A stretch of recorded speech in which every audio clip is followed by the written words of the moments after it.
Today, I want to share with you one of the biggest mistakes I see many financial advisors make as they're just getting their team to a point where they start to grow and expand from 3 to 5 to 10 to 15 and start to build a business bigger than themselves. And in fact, it's one word, and just simply switching this word can make all the difference when it comes to your culture, when it comes to your expectations, how you hold people accountable, and honestly, when you have to let people go, how that plays out and the impact it makes not only on that individual that you have to transition out, but also on the team that's left behind. So with that, I want to share a story. At Triad, we were formed November 1st, 2020. So just a handful of years ago. And I remember the early days, as I'm sure many of you, when you first had that honeymoon, that vision of, hey, I'm going to do this different. I'm going to build a business that deserves to exist. And I'll never forget, we had an old conference room table. It was actually the same office we're still in today. We've just expanded quite a bit over the last few years. And there was a conference room table that was left behind. And there were 5 of us sitting around that table: myself, Sean, my co-founder, and our first 3 team members. And I remember almost looking at each other like, what now? In fact, the conference room table, if you set your elbow on it, literally the top would fall off. And so that was the situation. And I think in those early days of building a business, it feels like a family. And in fact, that was the term we used. We said, hey, this is the Triad fam. We're going to get together. I think we did a happy hour every second or third day. It was a little bit of like the Band of the Misfits that from the old Frosty the Snowman, the kids cartoon watched back in the day, where it was like, hey, we're going to do this different. These are the people that were the early believers, and we're going to go do something completely different in finance. And that one word, actually, as things played out, as we went from a team of 5 to a team of 10, 20, today, north of 100 team members in Lawrence, Kansas. But when I look back and look at the lessons, that word family got in the way of making the tough decisions it takes as an entrepreneur, as a business owner, to move forward, to progress, to keep accountability. As we say, A players only on our team. And so I'm going to get into the 3 lessons today that we learned. But the first version of this, I remember, because we had said family, we had our first underperforming team member. And the way it played out, this individual, in the early days, I'm sure many of you can relate. It's kind of, oh, shoot, we need help. Here's a role. There is no job description. There is no website that you can submit your resume. In fact, I don't even think we had a website at the time. And I remember we had a certain team member that they were hired for this role, and then they didn't like that. That frustrated them. Before we knew it, the job description had been whittled down to, I'll just mail gifts out. The problem was we had about 5 clients at the time. So that was probably a 2-hour-a-week job. But we were so worried about upsetting people, about, oh, well, we're a family here. If this person's upset, then it's going to impact the rest of the team. And we just struggled to have a real conversation, say, hey, unfortunately, that's not going to fly. Here's the role you were hired for. And if you can't do that, that's okay. We're just going to have to talk about transitioning you out. And so we kept punting that decision. And if you go back to the word family, that was one of the things getting in the way. And we did eventually let that person go, by the way. The problem was it strung on for 6 months, which created cultural issues because other team members are like, I'm doing a 40-hour-a-week job. This individual's doing a 2-hour-a-week job. Not fair, which, if you listen to your team, you got to agree with them on that one. And so we kept punting it. And then there was a culture issue, just lots of things going on. And what ended up happening, it hurt our team. It hurt how productive we were on a given week. It created so much sideways energy. And so today, what I want to share with you are 3 lessons that came out of that you can do to make sure that doesn't get in your way as a financial advisor as you scale a business. Lesson number 1, words matter. Lesson number 2, establishing boundaries and accountability.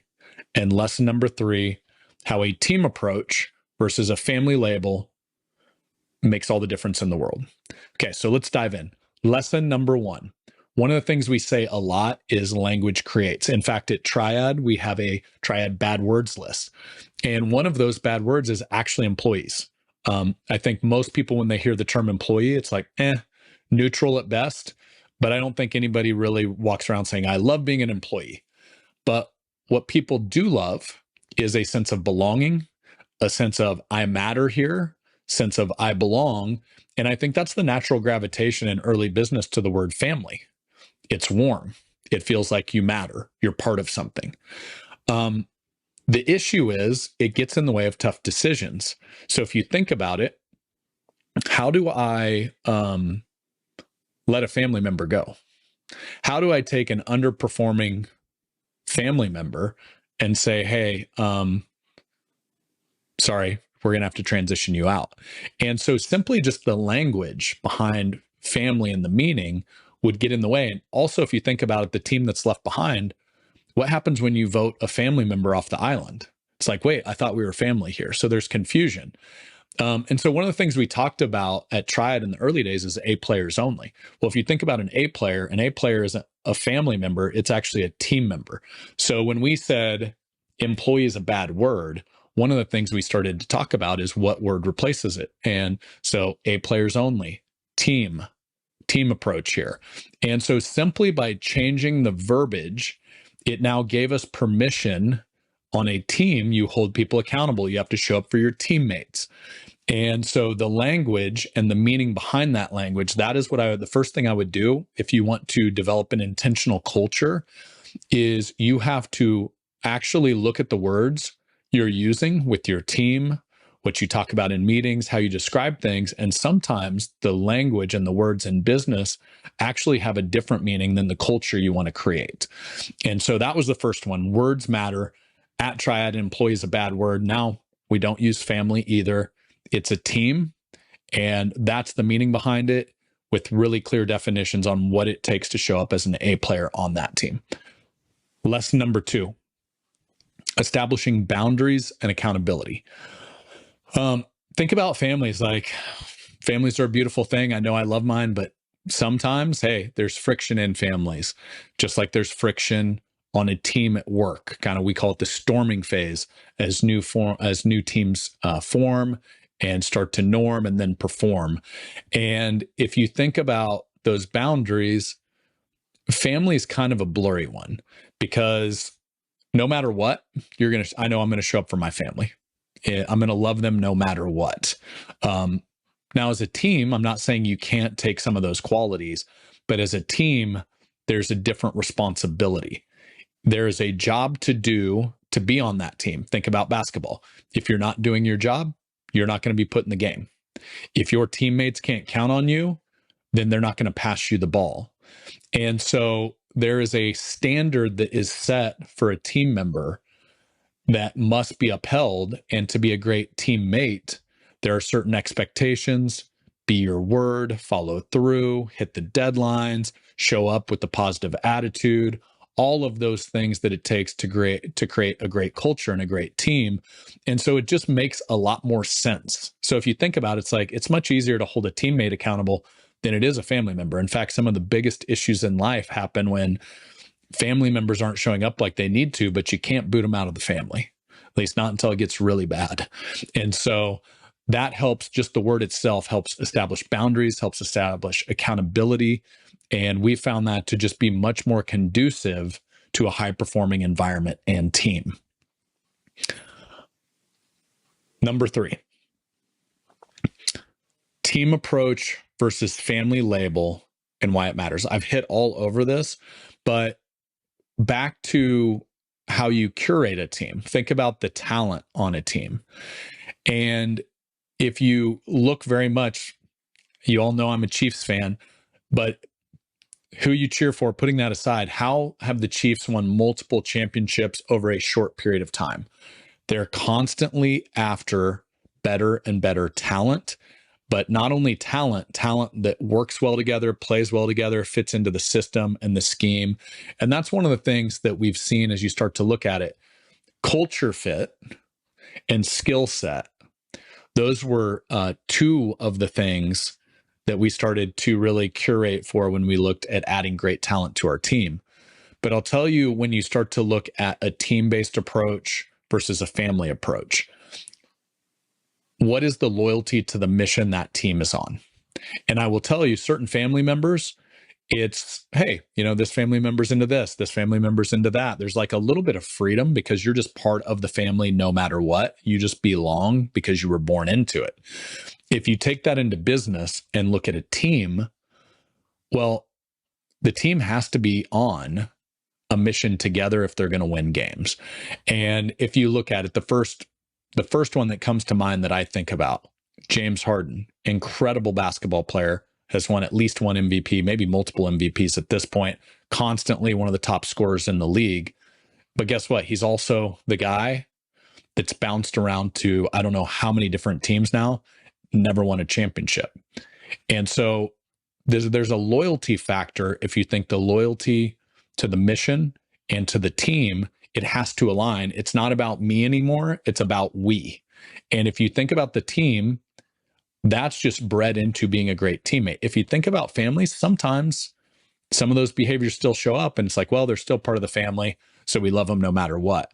And so back to the team, this gives you the ability to say, hey, it's not about you. It's about us.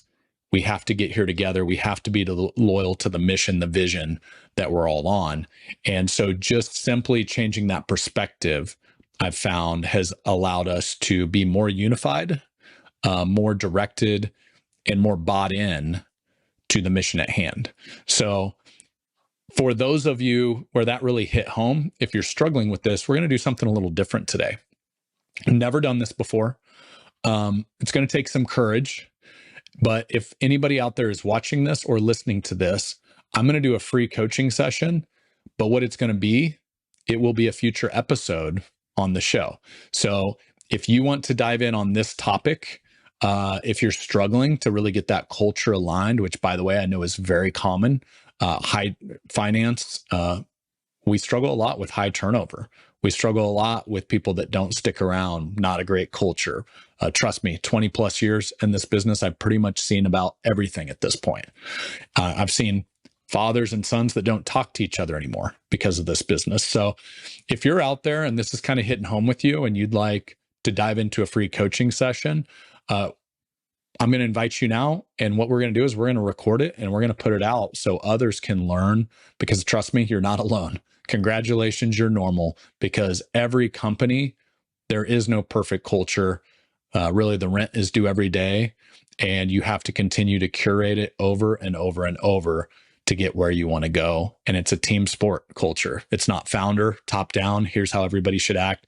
It has to be bottom up, and it has to be everyone to get where you want to go. So that's my offer. If this hits home with you, there will be a link below this, I believe. If you're watching on YouTube, you're listening on audio, we have the DBDL hotline. Just text it and we'll have a real coaching session. And my goal would be to help you. And then by the fact that we'll put that conversation out there to others, help them as well. So in summary, if you want to make a massive impact on your culture, especially when you're small and you're starting to scale, don't use the word family, replace it with team. I'd also recommend don't use the word employee. Find something to create your tribe, your people, what your culture is about. I recommend team. And I'm telling you that from a guy that has messed that up along the way. We had to learn, we had to course correct. But really the three big lessons we talked about today: words matter. So be careful which ones you use, choose wisely.